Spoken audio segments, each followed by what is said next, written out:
Welcome, everybody. What's going on? It's your man, John Hudson, with Focus Driven. You're Focus Driven now with John Hudson. And today's guest is, oh my goodness, like nobody in the world knows how much this woman means to me. Before I introduce her, I just want to tell her thank you, thank you, thank you. And let me give people kind of a small background of who this young lady is. But she's a heavy educator throughout the Kansas City area and abroad. Of course, she is known to me as one of the best, and I'm not kidding with you folks.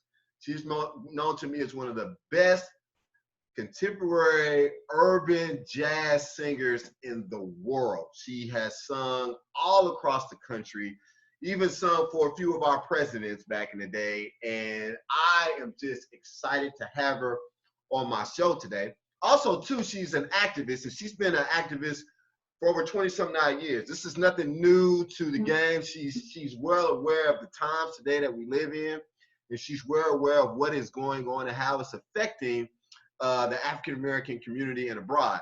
And on a personal level, she mentored me back when I was in my late 19s, early 20s, after I came back from playing ball. She literally took me under her wing, and I was with a gospel group at the time.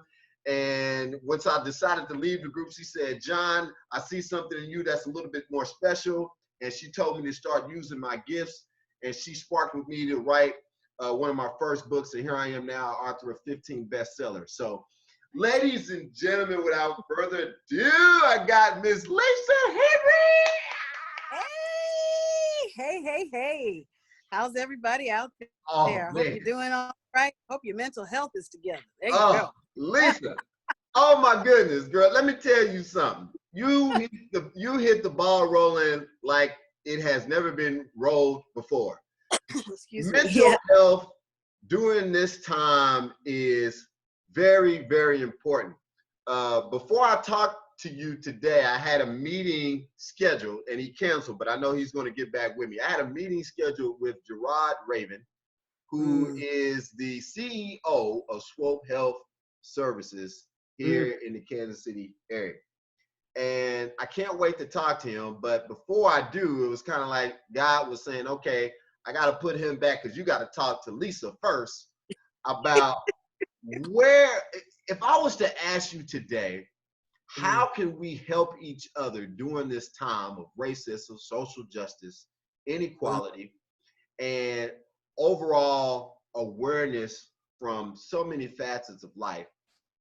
Where would you start, or give me kind of a synopsis of what people need to be aware of to start during these times? Oh gosh, that's a That's a big question. And I know with you, we could be on here for a while, but we only got 30 minutes. Right. Okay, well, I'll try to be quick. Well, I think a couple of things. And yes, that's an amazing question. And it's not only a question that you're asking me, I think it's a question that we each need to ask ourselves.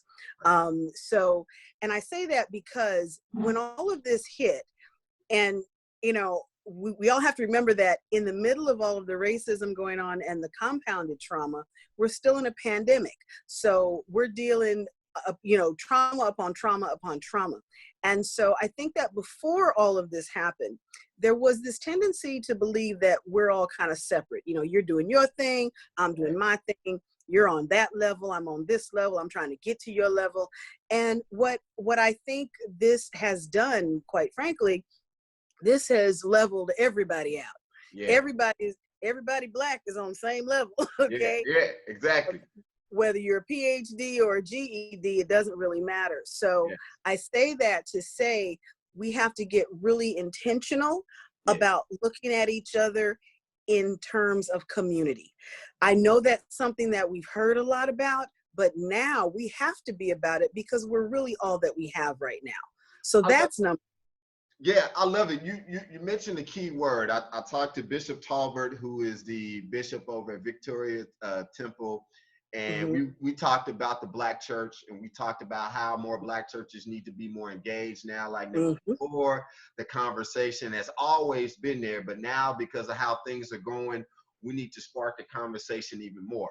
Now, I was on your Facebook page about a day or so ago, and you sparked up a great conversation about what white churches can do right now to literally keep themselves more educated about this, and how they can help transition to the things that they don't know about with our race or with the brown race, and how they can inform themselves. So talk a little bit about that, because when I seen that on Facebook, my mind, I just had a brain explosion. Like, this conversation needs to happen all across the world. Please tell. It does. And let me tell you, that conversation came from a situation that happened, which is happening quite a bit now. And I'm sure that if it hasn't happened to you yet, it's going to. Right. So you have very well-meaning white folks who are reaching out to those in the Black community to get answers. Right. But then when we give them the real answers and the honest answers, it looks too ugly. And so they tend to want to water it down. And so what I have said to white churches who take my time and the time of all of my Black brothers and sisters, I said, look, we are in this fight. We don't get to turn it off. Okay. Right.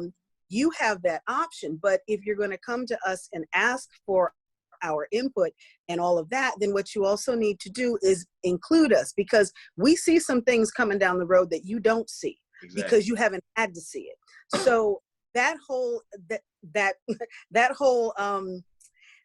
talk that I gave, I think it's now at 2,500 views, I think. Yeah. And I was very happy about that, because see, I think that when things like this happen, what I noticed, and I think this is a good piece of information for everybody. What I noticed is that a lot of white churches are sitting on the sidelines waiting to be invited by a quote official organization, the right. NAACP, the Urban League, etc.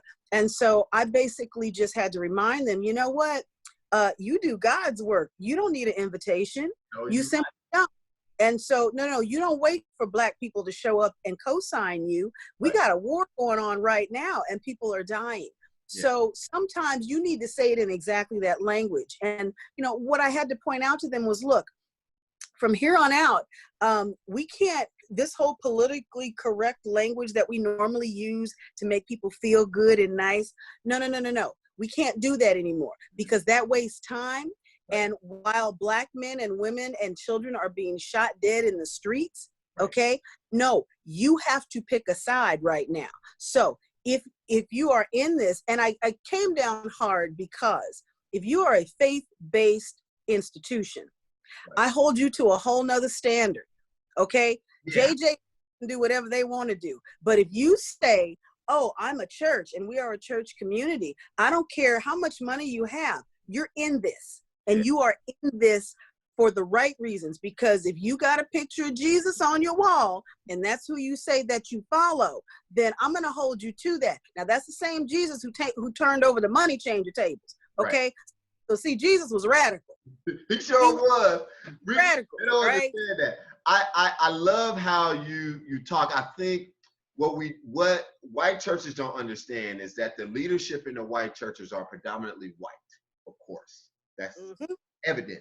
But what the thing is that they don't understand is they rub shoulders with all of the diversifiedness in the church, but they fail to realize that we have a voice, and that our voices want to be heard and should be heard even within the pulpit, especially during times like these. But because of their leadership or leadership style, however, they either don't let us talk, or they kind of put us in the back burner and say, okay, we'll let you talk, but we'll let you talk when we get ready to let you talk. Me and my mother did a actual seminar presentation for a church, and we did it twice, and we talked about race and diversity. And it was an all-white church, and the youngest person in there was in their 50s. And it really gave a clear definition of how, and this was before the pandemic. This was just like maybe, about sometime on Christmas or somewhere after. But me and my mom really didn't know that they didn't know how important these conversations need to be for everybody in the country. So the reason why I'm telling you this is because you mentioned in that Facebook posting that programs need to start happening now for our kids too, in Yes. regards to the social justice issues that's going on, because kids now are looking at their cell phones, they're looking at the TV, everybody's in a panic, and they don't know how to calm themselves down, or they're looking at all of this and they're trying to figure out, well, how does this pertain to me? And if it does pertain to me, how do I control my emotions? Where do I go for an outlet? So talk a little bit about that, because I can't wait to tell you what I've created, and I want your help with it. Well, and I'll bet you've created something great like you always do. But let me tell you something. First of all, I do want all of you listeners to know that I have created a brochure. I don't know if you can see it here. Yes. Okay, so it's the Anti-Racism Journey, a beginner's resource guide. It's specifically for white people who don't know where to start, who don't know why Black people are all upset, who have no clue about this world and how it's changing. And I want to just very briefly, before I discuss the youth, I want to go back to the issue of the white churches, because as we talk about how important it is to have Black voices not only heard, but integrated into the solutions, okay? What white churches are not understanding, and this is what I also had to tell them, you've got white folks who are very much on edge because this world is changing in a way that they had not anticipated. They don't know what to do with all of this, okay? And so what I've been saying is, you have two issues that you need to address. You have to address the issue of the Black folks over here receiving all of this injustice, and then you also have to explain to the good white folks that, yes, your world is changing, and let me tell you how it's changing and why, because they don't know, okay? And so when I talk to the white churches, I make them aware that you have a little bit of time to get ahead of this. But if you sit back and do nothing, remember, and I have to remind people of this, we're at the very beginning of this, okay? We haven't gotten court dates. We don't have verdicts. We don't have anything. And I was telling a therapist yesterday, I said, you know, I think this is the first time in history where we need a trifecta, okay? We've got 3 very high profile cases, actually more than that, but the 3 highest, George Floyd, we've got Breonna, and then we've got Ahmaud.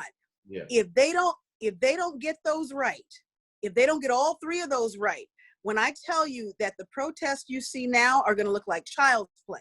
That's true. Okay. And so the church in its, really the church as a whole, but white churches specifically, they have a real opportunity in this hour. And I've been saying for the longest, this is where white folks get to change history. Yeah. This is where they get to do it right now, all right? But what's coming down the pike, you got to get ready for it, because we're not ready for it. We're simply not. So that's one of the reasons why I made this brochure. Anybody can email me at blackmenmatter@gmail.com. I will send it to them free of charge. Doesn't cost you anything. Has a bunch of resources. But I want to address your issue with the children. Yes. Because you know I'm in schools. I know. Me and you have a heart for youth, and we've always had a heart for youth. So go ahead. And let me tell you, this is going to take a community effort. This is literally, it takes a village, because I'm watching kids. They don't know what to do with all of this information. And we're the adults. And I realize that many of us adults don't know what to do with all this information. But we've got to create some programming, both outside of school and in school, for the next year. This is not a sprint. This is a marathon, because what's going to happen, and what I've been telling my teaching colleagues who are in predominantly white schools that have Black students, I said, oh no, you all are going to have some issues. Yeah. Okay. Yeah. So you're going to have to look at things like restorative justice. You're going to have to look at things like, conflict resolution programs. You're going to have to go heavy into that, because our kids, they don't know what to do with all of this. You know, I heard a young man say, well, if they're going to shoot me anyway, then fine. So this is a Black young man. So in terms of where he is mentally, I'm very concerned. All right. Because what that tells me is nobody has been working with him and just helping him process it. Right. Just helping with the processing, you know? I have, and I'm glad you're mentioning this. I have put up on my shoulders. I started a non-for-profit organization called Reasons to Believe, and right when the pandemic happened, we were on our way to get grant funding and try to get everything for grant money. But because the pandemic happened, we can't get no money right now. Yep. So literally, we are in a state of no funds. So what do? We start asking for seed money for other organizations, Sure. and people within our board started giving money. And the reason why I'm saying this is because we are trying to get something for kids to latch on to besides what they see on social media. Right. Everything that they're doing right now from the ages of 10 and up is either on YouTube, Mm-hmm. Facebook, any social media brand, and these kids don't know how to regulate the difference Yeah. between fantasy, reality, and then self-care. Their self-care is literally looking on the phone, and that's Yeah. troubling, very Yeah. troubling for you. So I've created a program, and it's called Reasons to Believe. And what we're going to do, and I'm going to ask you later on down the line, as soon as we get other things set up, Miss Henry, is that these kids need activities to do with other kids that help regulate their minds and to really make activities more engaging and fun for them to have self-care. And it's Absolutely. simple, but it's hard for them because this is all that they know. Well, and you know, I have to say this because I think the time that we're in, and there's a poet, Glenn North. Shout out to Oh Glenn yeah, North. shout out Wonderful Glenn. poet. What up, bro? Love Glenn North. Love He, that man. Poet yeah. extraordinaire. Oh, I love him down to my toes. Let me tell you, he created a poem, and there was one phrase in there that stopped me in my tracks. He Uh-huh. referred to this pandemic as a divine disruption. Wow.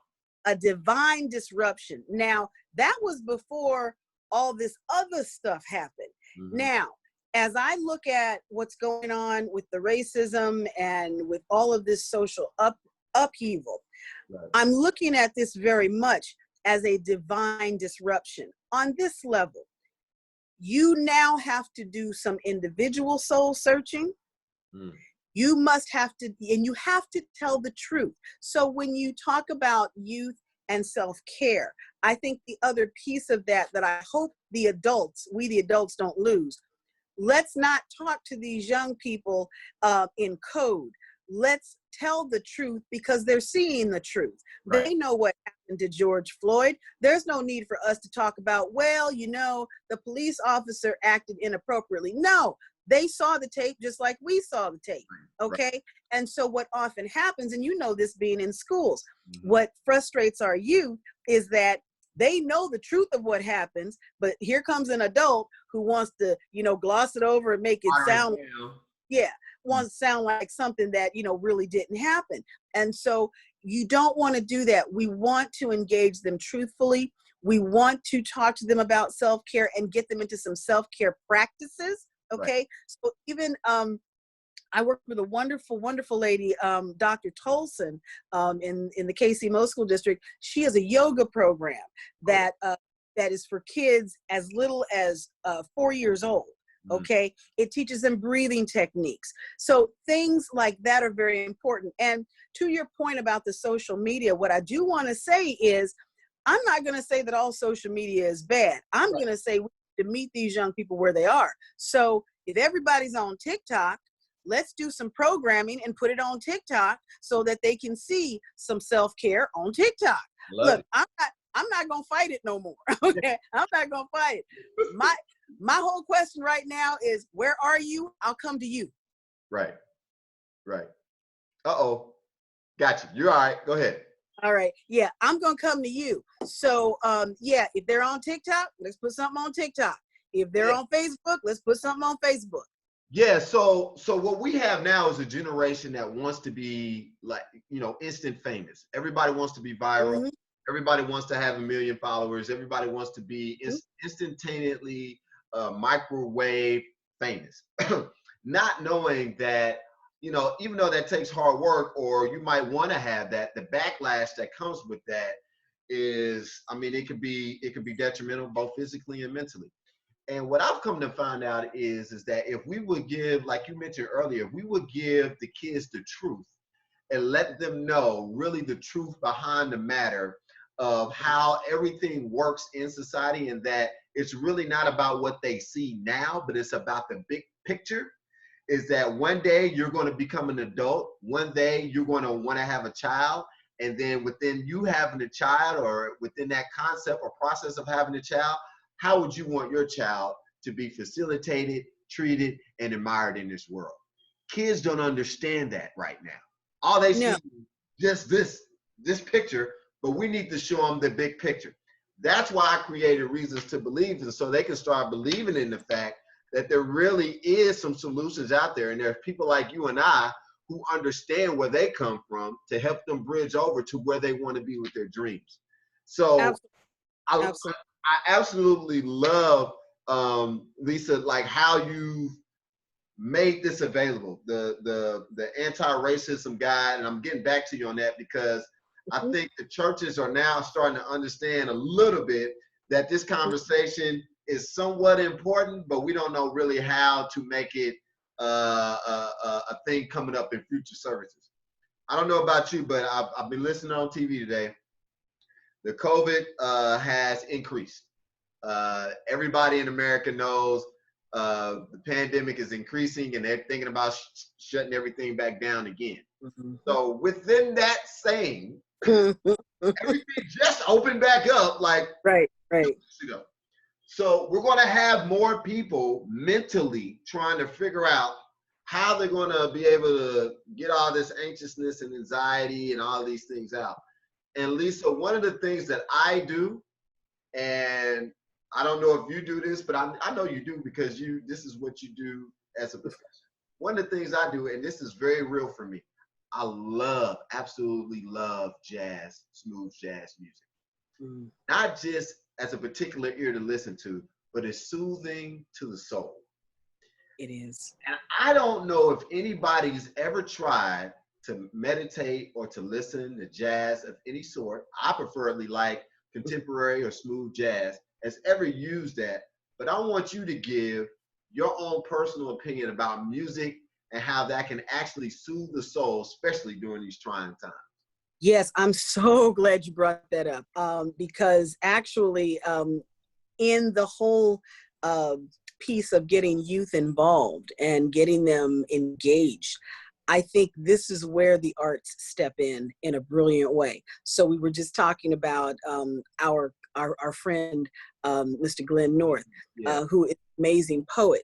I think this is where the artist community gets together and we say, hey, how can we use music and dance and poetry so that these kids, a lot of them may not know how to verbalize exactly what they're feeling, but they can put it in a song, they can put it in a dance, they can put it in a poem, okay? We have some amazing young people who write, okay? So what I'm saying is that yes, the music part is a big deal, and you know that music has been a part of my life since I got here. And yours too, exactly. So then the question becomes, because for me, I believe that what's happening now, kids and adults, they're hearing a lot of harshness. They're hearing a lot of harsh words. They're hearing a lot of, harsh emotions. And any music that will calm you, be it jazz, classical music. There's a wonderful sister who does therapy with the bowls, the little bowls, the resonating bowls. Yeah. Whatever that is, that brings you to a place of center, I think it's going to be important because, as you very wisely pointed out, so we've got COVID going on, things are open, then they might be closed. Exactly. Now, you put that on top of the racist situations that we're going through, police brutality, and just trying to figure all of this out, that will do a number on your psyche. And what's so interesting is that with all of this going on, we still live in a world that expects us to perform, okay? Now, imagine how hard that is for adults to do, okay? You can really see how hard that would be for a child to do, a 10-year-old, a 12-year-old, who just wants to go to school and have fun. Right. That's what they want to do. Right. Well, Go ahead. I'm listening. No, so I'm just saying we have to look at music and really all of the arts as one of those engagement pieces, even more now than we ever have. You know, we had a lot of schools that I know have cut out music programs and all of that, and visual art programs. Got to bring them back. Got to bring them all back. I was getting ready to allude to that. If anybody knows me, they know I play the drums. They know Bass. I play the bass. Yep. And I absolutely love it. I mean, I can do it all day. People don't really realize the therapeutic healing that involves in music, not only as you listen to it, but as you literally play it. And for you, like, people know if they can hear, and I know they can hear us now, but the tone of your voice, I'm specifically talking your voice, is a soothing mechanism for healing. Thank you. And if nobody understands that right now we need to be in a place, like you mentioned, where we can center ourselves, focus, relax, and kind of put things and give it to God, put things to where we can give it to a higher being, rest and assure ourselves, this is the perfect time to do two things. One is, if you ain't got the Bible, this might be a time to open up some pages and maybe dibble in it and dabble in it. And two, yeah, might be, right? And then two, if there's a favorite song, I'm a praise and worship guy, I love jazz and all that, but I also listen to praise and worship. If you have that, saturate your atmosphere in your home with some type of favorite gospel tune that lifts your spirit and gives you that permit that you need daily. Because those are self-healing tools that actually work. I'm a fan of yours for a lot of reasons. I know you know Anita Baker and all these other great artists that you've been blessed to be around, sung around the world, sung for presidents. But Kansas City, and I don't know if they realize this, but we have a jewel in Lisa Henry. She has done so much for the community in Kansas City, around the world, and people, I don't know if they take it for granted or not. She works with the Urban League. She does a lot of great things. I have been a witness of her having stacks upon stacks of paperwork to tell people and to inform people. If you don't know how to get it, she will get it for you and make sure you got all the details you need to do to get stuff done. So I'm saying that because I have about 3 minutes left, Lisa, but I always like when you come in, I want to say thank you. I'm gonna play us a game with you real quick. And the game is this. So I know you're a musician / singer, and so I want to ask you maybe two questions. One is, who is your favorite singer of all time? It could be. Oh no, that is such a low question. Oh, I've never asked you this. Now you gotta remember, I've been knowing you for 27 years. Give me, okay, if not your favorite, give me at least your top 2 or 3, because I got one more question to ask you. Okay. Oh, and see, I know I'm not gonna cover them all, so I'm just gonna say it like that. Okay. Of course, Billie Holiday is always in my not only because of her voice, but just because of what she endured to be able to do her craft. And along with that, Ella Fitzgerald, definitely the same. This was a woman who was basically orphaned, and she still found a way to live her dream. So whenever I have my really down moments, I think of those women who were living in a time that was even worse than this, and they still accomplished and achieved. So definitely them. Now, my other one, this is a woman, and I have no idea what she's saying because she sings in Portuguese. Her name is Rosa Passos. Oh, okay. Rosa Passos is a singer and guitar player out of Brazil. And let me tell you, whenever I'm having a bad day and I need to hear some soothing, something to just calm my soul, I put on something that she is singing. I don't understand a word of it, but the way her voice is just so, it sounds like an angel has just come down and told me to just lay my head on their lap. That's what voice sounds like to me. And so, so those are my top 3. Okay. I as they say, I can dig that. I can dig that. For me, Of course, you are up there as far as live individuals or soothing voices is jazz. And another person that I would say is Anita Baker. I love, Oh, I she's love. wonderful. I love her. So the question I have for you is, real quick, is who would be your favorite? Um, I had it in the back of my head and I just lost my train of thought. But who would be your favorite male jazz musician? Oh God, see, that's not fair. And let Okay, me give tell me two or three, and then you. you see, Okay. you're a historian behind this, so you can. That's why I wanted to get you. I wanted to pick your brain a little bit because you know them all pretty much. But go ahead. Well, and see, this is the thing, and I have to say, my life has been a blessed one. I always tell people I'm not a rich woman in terms of material things, but let me tell you, I have had the honor and privilege of working with people like George Duke, may he rest in peace. I've worked with, Herbie Hancock. I work with him off and on through the Hancock Institute of Jazz. T.S. Monk, the son of Thelonious Monk.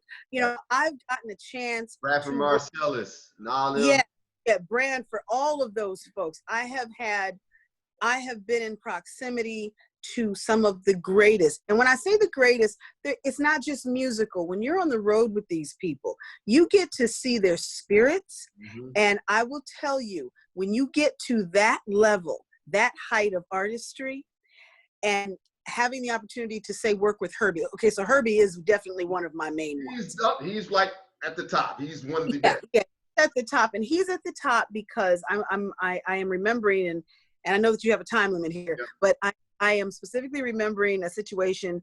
I was on tour with him, myself and another group of artists. We were on tour with Herbie, and we went in, it was the city, I can't even remember the city, but they were sold out of hotel rooms. And the only thing they had left was the Ramada Inn. Well, Herbie is beyond the Ramada, okay? So everyone was kind of nervous. They're like, oh my God, oh my God, oh my God. All that's open is the Ramada. And so everyone was kind of upset because they're like, okay, we don't know what Herbie's gonna do. And, because this is not he's way beyond the Ramada.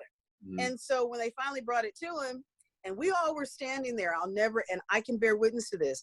So they said, well, Herbie, the only thing we have is the Ramada, and they're going to try to make the room as nice as they can, but they literally have no other hotel rooms in the city. And so Herbie just says, okay. And so we're all standing there because, we're a bunch of nobodies, okay? And we're kind of flexing on the fact that we get to be on tour with Herbie. But let me tell you what the lesson was in that, and I'll never forget it. If Herbie's okay with the Ramada Inn, everybody's okay with the Ramada Inn. Exactly. And to see that humility in action, it hit me differently as an artist, because I was looking at one of the greatest in the world being humble in spirit and not playing the role, which he very well could have. But it really said a lot to me on a personal level, but also on an artistic level. So Herbie's definitely up there. Gotcha. God, yeah. I'm sorry. My time is getting short, but listen. I know. We might do a part 2 later on down the line, but yeah, let's do that. Ms. Henry, I wanted to tell you thank you so much. Ladies and gentlemen, we have just witnessed jazz legendary right here with Miss Lisa Henry, and I want to thank her so much for coming on the pod show. Thank you. Tune in the next time. Lisa, I need you to stay on the line for me, but I got to pay some bills. Tune in next time for Focus Driven with John Hudson. God bless you. Peace. Oh, tight.